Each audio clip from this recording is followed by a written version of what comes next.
Swimming pool वाली चुड़ैल। राकेश नाम का एक व्यक्ति गांव से शहर पढ़ाई करने के लिए जाता है और पढ़ाई पूरी होने के बाद वो शहर में ही रहकर काम करने लगता है। बहुत जल्द राकेश की सरकारी नौकरी लग जाती है और वो शादी करके शहर में ही शिफ्ट हो जाता है। शादी होने के कुछ दिनों बाद उसकी बीवी कमला एक दिन उससे कहती है, अच्छा सुनिए जी, आखिर हम कब तक कंपनी के दिए हुए घर में रहेंगे? अब तो हमारे पास पैसे भी नहीं है, क्यों ना हम अपना खुद का घर खरीद लें? बोल तो तुम ठीक रही हो, चलो हम कल ही डीलर से बात करके आते हैं। अगले दिन होते ही राकेश कमला को लेकर डीलर के पास जाता है, जहां डीलर उसे 2-3 घर दिखाते हैं, जिसमें से एक घर जिसके अंदर स्विमिंग पूल बना होता है वो कमला को बहुत पसंद आ जाता है। और कमला राकेश से कहती है, राकेश मुझे ये घर बहुत पसंद है और मुझे यही घर लेना है, क्योंकि घर में स्विमिंग पूल है और देखो ना घर कितना सुंदर है और घर के अंदर कितना बड़ा स्विमिंग पूल भी है। आप तो जानते हैं ना कि मुझे स्विमिंग पूल कितना पसंद है। अरे हाँ कमला, मैं बहुत अच्छे से जानता हूँ। अच्छा डीलर साहब, आप हमें घर दे दीजिए। ठीक है साहब, तो फिर ये लीजिए इस घर की चाबी और चलिए कुछ कागजात कार्रवाई कर लेते हैं ताकि आप लोग जल्द से जल्द अपने इस नए घर में रहने के लिए आ सकें। डीलर राकेश के हाथ में चाबी दे देता है और वो घर उसके नाम कर देता है, जिसके बाद डीलर खुद से मन ही मन बोलता है, भगवान का शुक्र है कि इस मनहूस घर से मेरा पीछा छूटा और आखिरकार ये घर बिक गया। अब मुझे क्या, मैं तो यहाँ से अपना मुंह छिपाकर भाग जाऊंगा ताकि ये दोनों पति पत्नी मुझे कभी ना ढूंढ सके। राकेश से पैसे लेकर डीलर वो शहर छोड़कर चला जाता है। वहीं राकेश कमला के साथ उस घर में रहने के लिए आ जाता है, जहाँ कमला स्विमिंग पूल के पास खड़े होकर उसे निहारने लगती है। यह देखकर राकेश कमला से कहता है, अरे कमला, अब ये घर पूरी तरह से हमारा है।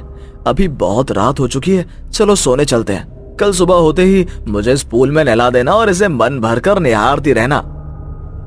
क्या राकेश जी, आप भी ना मेरा मजाक उड़ा रहे हैं? मैं तो घर देख रही थी, तो मैंने सोचा क्यों ना एक बार इस बड़े से स्विमिंग पूल को भी देख लिया जाए।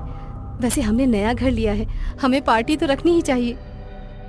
बोल तो तुम बिल्कुल सही रही हो कमला, पर पार्टी रखने से पहले ये अच्छी खबर मुझे अपने बचपन के साथी कुलदीप को देनी है। इतना बोलकर राकेश अपनी जेब से फोन निकालता है और अपने दोस्त से बात करता हुआ वहां से चला जाता है।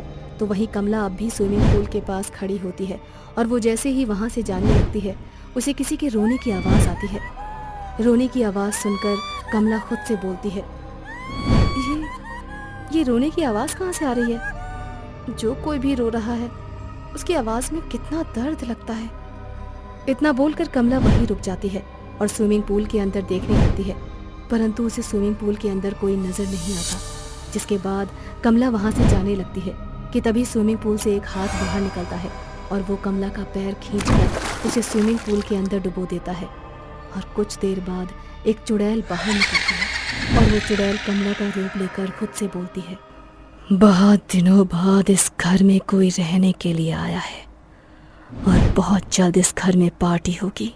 उस पार्टी में आए आधे से ज्यादा लोगों को मैं मार डालूंगी और इसमें मदद करेगी ये औरत, और इस औरत का रूप लेकर मैं अपनी भूख मिटाऊंगी।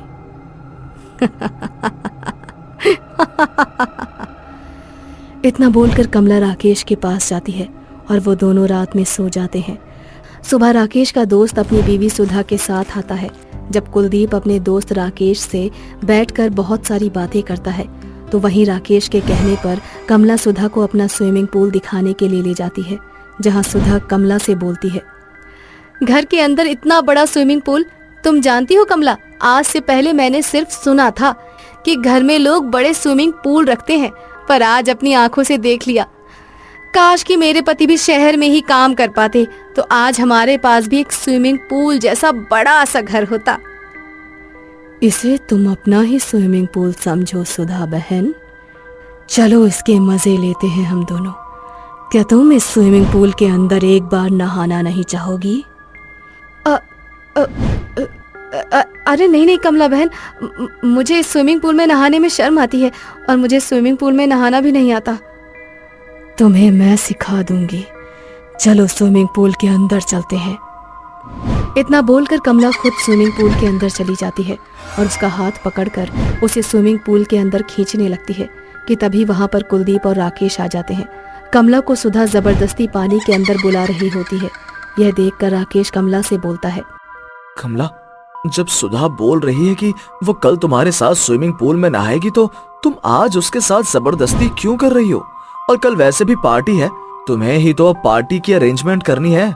मैं देख रहा हूँ कि तुम जब से इस घर में आई हो हर समय स्विमिंग पूल के ही पास बैठी रहती हो। राकेश की बातें सुनकर चुड़ैल को गुस्सा आने लगता है और वो खुद से मन ही मन कहती है, दिल तो कर रहा है कि इन सभी को एक साथ स्विमिंग पूल के अंदर डुबो कर मार दूं, पर मैं ऐसा नहीं कर सकती। बस एक दिन की बात है, जब कल पार्टी होगी और घर में मेहमान आएंगे तब मैं एक एक करके सभी को मौत के घाट उतार दूंगी और अपनी भूख शांत करूंगी। अगर अभी इन लोगों को मेरा असली रूप पता चल गया तो ये लोग भाग जाएंगे, इसीलिए मुझे बस थोड़ा सा और सब्र करना होगा। इतना बोलकर चुड़ैल शांत हो जाती है और स्विमिंग पूल से बाहर निकल जाती है। अगले दिन राकेश के घर में पार्टी होती है, इसीलिए इसके घर में काफ़ी सारे मेहमान आए हुए होते हैं। इसी बीच एक औरत बात करती हुई स्विमिंग पूल के पास जाती है और वो चुड़ैल उस औरत को स्विमिंग पूल में डुबोकर मार डालती है, परंतु ये सब कुछ सुधा देख लेती है, जिसके बाद वो भागती हुई राकेश के पास जाती है और सारी बात उसे बता देती है। परंतु राकेश को सुधा की बात पर विश्वास नहीं होता और वो अपनी आंखों से ये सब कुछ देखने के लिए स्विमिंग पूल के पास जाता है, जहाँ वो देखता है कि उसकी कमला एक आदमी को स्विमिंग पूल में डुबो रही है। यह देख राकेश कमला से बोलता है, कमला, ये तुम क्या कर रही हो? ये सब हमारे मेहमान हैं और तुम एक एक करके हमारे मेहमानों को मार रही हो।